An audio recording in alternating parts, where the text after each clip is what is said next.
దేవా స్తోత్రం స్తోత్రం స్తోత్రం తండ్రి. మేము చదువుకుంటున్న వాక్య భాగము కీర్తన గ్రంథము 7వ అధ్యాయం. ప్రభువా తండ్రి, మీరే అర్థమయ్యేలాగున కృపను అనుగ్రహించండి. మేము చదువుతున్న ప్రతి వాక్యానికి ప్రభువా తండ్రి అర్థం తెలియజేయండి, జ్ఞానం అనుగ్రహించండి. పరిశుద్ధాత్మ దేవుని సన్నిధి సహవాసం మాకు తోడుగా ఉండి అర్థం చేసుకునే కృపను కూడా అనుగ్రహించండి. కీర్తన గ్రంథము 7వ అధ్యాయం అండి. యెహోవా నా దేవా, నేను నీ శరణు చొచ్చి ఉన్నాను. నన్ను తరుమువారి చేతిలో నుండి నన్ను తప్పించుము.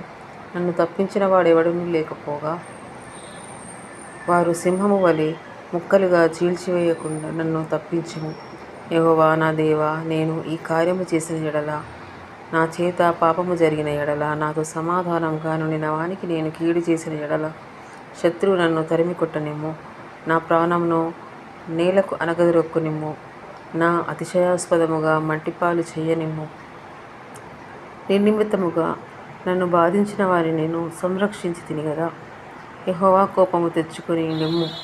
నా విరోధుల ఆగ్రహము అణచుటకై లెమ్ము.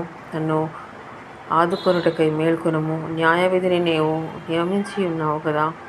జనములు సమాజముగా కూడి నిన్ను చుట్టుకున్నప్పుడు వారికి పైగా పరమందు ఆసీనుడగు కమ్ము.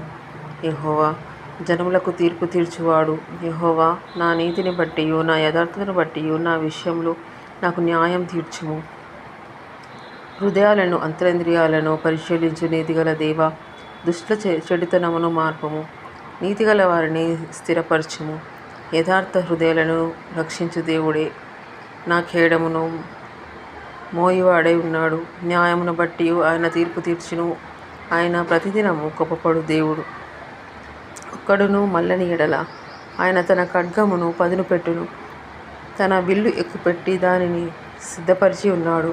వాని కొరకు మరణసాధములను సిద్ధపరిచి ఉన్నాడు. తన అంబులను అగ్నిబాణములుగా చేసి ఉన్నాడు. పాపమును కనుటకు వాడు ప్రసవ వేదన పడుచున్నాడు. చేటును గర్భమును ధరించిన వాడే అబద్ధమును కనియున్నాడు. వాడు గుంట త్రవ్వి దానిని లోతు చేసి ఉన్నాడు. తాను త్రవ్విన గుంటలో తానే పడిపోయెను. వాడు తలంచిన చేటు వారి నెత్తి మీదికే వచ్చును. వాడు యోచించిన బలాత్కారము వాని నడినెత్తి మీదనే పడును. యెహోవా న్యాయమును విధించు వాడని నేను ఆయన కృతజ్ఞతాస్తుతులు చెల్లించెదను. సర్వోన్నతుడైన యెహోవా నామమును కీర్తించెదను. అవునండి, యెహోవా న్యాయ విధి విధించేవాడు. ఆయనకి మనం కృతజ్ఞతాస్తుతులు చెల్లించుకుందాము. యెహోవా నామమునే కీర్తించుకుందాము. దేవునికి మహిమ కలుగును గాక. మనం చదువుకున్న భాగ్యము అనుగ్రహించిన దేవుడు. ఈరోజు కీర్తన